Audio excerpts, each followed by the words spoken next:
मेरे बच्चे, तुम कैसे हो? मैं तुम्हारे साथ हूँ। तुम्हारे जीवन में कुछ बहुत अच्छा होने वाला है। ये तुम्हारे कर्मों का ही फल है, जिसने तुम्हारे भाग्य को जगाने का कार्य किया है।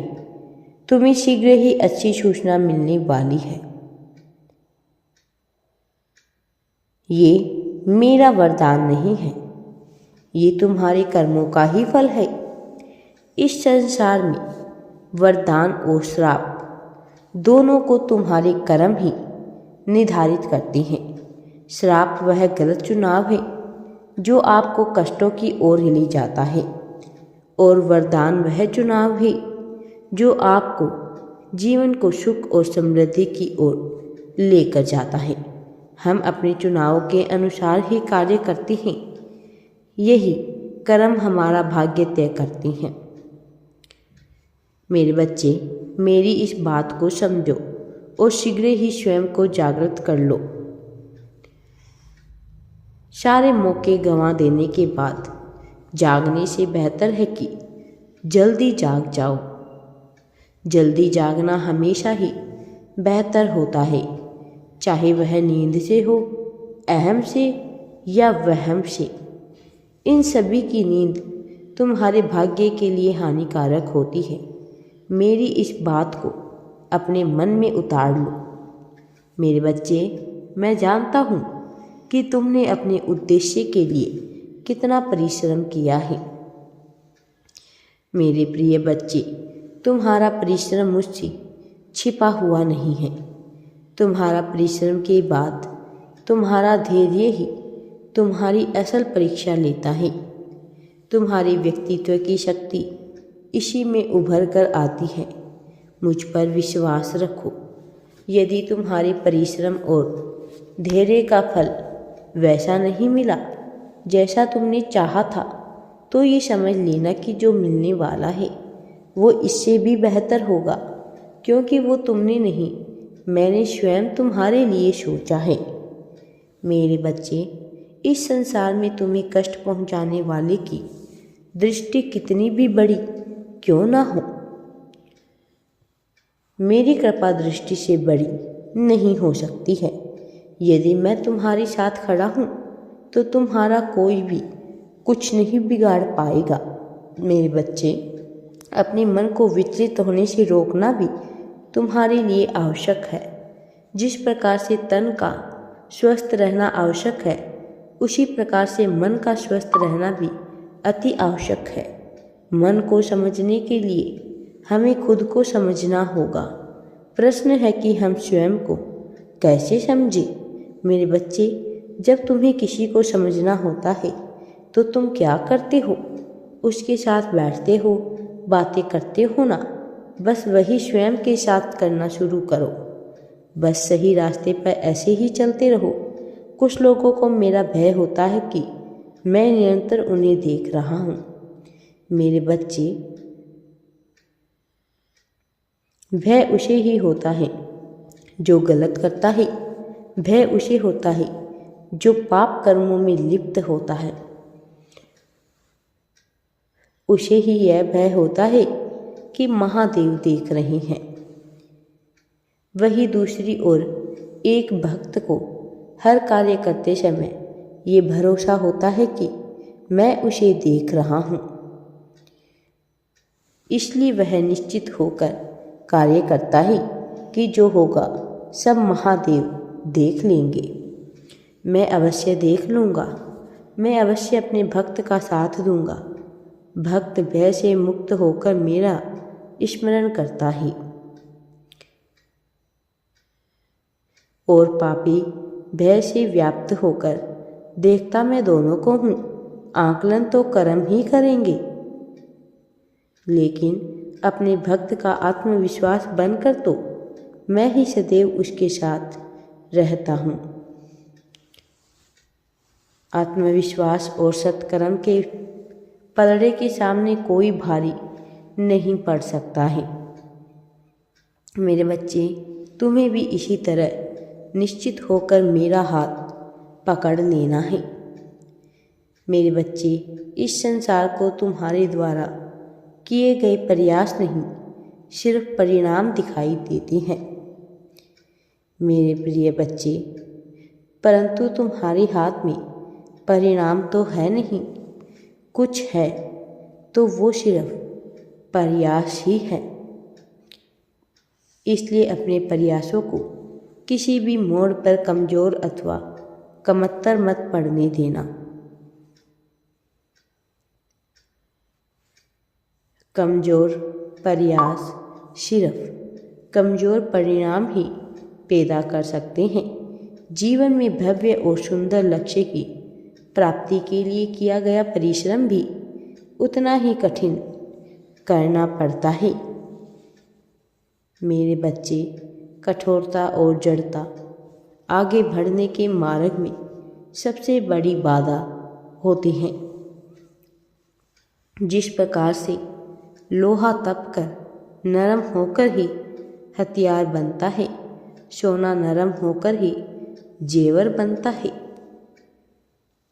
मिट्टी नरम होकर ही खेत बनती है, आटा नरम होकर ही रोटी बनता है, उसी प्रकार से इंसान भी नरम होकर ही लोगों के दिलों में अपना स्थान प्राप्त कर पाता है। सुमधुर व्यवहार का धनी व्यक्ति किसी से भी कोई भी कार्य करवा सकता है। मेरे बच्चे, जीवन में रास्ते कभी भी किसी के लिए बंद नहीं होते हैं। बस अक्सर लोग ही हालातों से हिम्मत हार जाते हैं। जब भी हिम्मत हारने लग जाओ तो मेरा स्मरण कर लेना। मैं स्वयं तुम्हारा हाथ पकड़कर तुम्हें आगे बढ़ाऊंगा। जब तक तुम स्वयं पर विश्वास नहीं करोगे, तब तक इस पूरे विश्व में तुम पर कोई विश्वास नहीं करेगा। मेरे बच्चे, स्वयं पर भरोसा करोगे तभी कठिन हालातों में हिम्मत बनाए रख पाओगे, तभी आगे बढ़ पाओगे, तभी जीत पाओगे, तभी अपने दुखों और परेशानियों से पार आ पाओगे, तभी अपने लक्ष्य तक पहुंच पाओगे। ये तुम्हारी हिम्मत की ताकत ही है जो तुम्हारे जीवन में चमत्कार करती है। इसके साथ ही एक बात ये भी समझ लो कि इस संसार में लोगों पर भरोसा करते वक्त हमेशा होशियार रहना। ऐसा इसलिए क्योंकि मिश्री और फिटकरी दोनों दिखने में एक जैसी ही होती है, लेकिन दोनों के स्वभाव में धरती आकाश का अंतर होता है। इनके स्वभाव के अनुसार ही ये हमारे जीवन में प्रभाव भी डालते हैं। मेरे बच्चे, मैं तुम्हारी सभी परेशानियों और परिस्थितियों से अवगत हूँ। मुझसे कुछ भी छिपा हुआ नहीं है। जो चीज़ें तुम्हें बुरी लग रही है वो और भी अधिक बुरी हो सकती थी यदि तुम्हारा मुझ पर अटूट विश्वास ना होता। मेरे बच्चे, मेरा आशीर्वाद सदैव तुम्हारे साथ है। मेरे बच्चे, मैं तो तुम्हें हमेशा से था, हमेशा से हूँ और हमेशा ही रहूँगा, परंतु तुम स्वयं मुझ में विलीन हो जाने को कब आतुर होने वाले हो, ये प्रश्न तुम्हें स्वयं से पूछना चाहिए। जब तक तुम स्वयं को नहीं पहचानोगे तब तक मुझे कैसे जानोगे। मेरे बच्चे, जब कोई दूसरे के लिए बुरे विचार रखता है, उसे कष्ट पहुंचाने के लिए बुरे कर्म करता है, तो वह सामने वाले के लिए नहीं बल्कि स्वयं के लिए कष्टकारी परिस्थितियां उत्पन्न कर लेता है। यही उसके दुख का कारण भी बनती है। इस आदत से एक भक्त को सदैव दूर रहना चाहिए। मेरे बच्चे, तुम्हें हर सुबह इस विश्वास के साथ उठना चाहिए कि तुम्हारा आज का दिन कल से बेहतर होगा। मन में ये विश्वास आ गया तो जीवन में भी धीरे धीरे आ ही जाएगा। इसके अतिरिक्त परिश्रम तो नियति है। वैसे बिना परिश्रम के यदि कभी किसी को सफलता मिल जाती है तो ऐसे व्यक्ति में सबसे पहले अहंकार आ जाता है। ऐसा इसलिए क्योंकि जिस व्यक्ति ने सफलता के लिए पल पल तिल तिल कर परिश्रम करके सफलता हासिल की, वो व्यक्ति कभी भी दूसरे के परिश्रम का अपमान नहीं करेगा। मेरे बच्चे, अहंकार के अतिरिक्त आलस्य तुम्हारा सबसे बड़ा शत्रु है, क्योंकि आलस्य ही तुम्हें नई बातें सीखने और नए कार्य करने से रोकता है। आलस्य केवल आलसी व्यक्ति की ही हानि नहीं करता ही, अपितु वह उस व्यक्ति के पूरे कुटुंब की भी हानि करता है। इसलिए मेरे बच्चे, तुम्हें अपने जीवन के इन दो सबसे बड़े शत्रुओं से बचकर रहना है। मेरे बच्चे, इसके लिए हर दिन शाम को कुछ मिनट मौन बैठकर अपने दिन भर के क्रियाकलापों का आकलन अवश्य ही करना। मैं स्वयं तुम्हारे कर्मों का फल तुम्हें प्रदान करूँगा। इसके अतिरिक्त मेरा आशीर्वाद सदैव तुम्हारे ऊपर है। हर हर महादेव जी। वीडियो पसंद आए तो लाइक, शेयर एंड चैनल को